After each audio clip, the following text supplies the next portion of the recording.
Good morning, everyone. Hello, and welcome to this first edition of Homology Reports. I'm here today with Frederic Laroche. He is our first guest this morning. And Frederic Laroche is coming to us from France. He is in Grenoble, France. He is a software engineer who has worked as a high school teacher in France and has traveled in India and worked in India.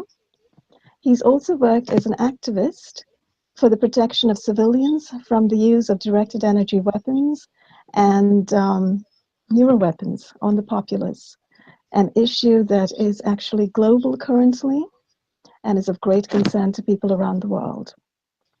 So today, what we are going to do is really probe Frederic Laroche's situation. What has really happened is currently, Frederic Laroche, by reason of his activism, has unfortunately been, it appears to be, framed by local police in Grenoble, France, detained wrongfully, and he is currently in a situation where he is being dosed wrongfully with a psychiatric drug, an antipsychotic, at a very high dosage.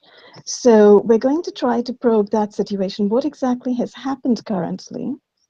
How he came to be detained in a local jail, and how that led to a more dramatic situation where he was then sent to a psychiatric institution, and where a psychiatrist on board came along and started to put him on various drugs. So he has a few horror stories about psychiatric malpractice here to detail, and this is what we're here to probe. How is it that this state mechanism can possibly exist in this day and age in France?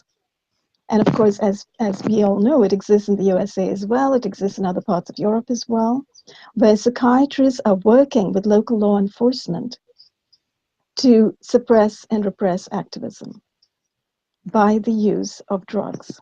So this situation is absolutely horrifying and something that needs to be probed in detail. So I urge you all to take a listen to Frederic's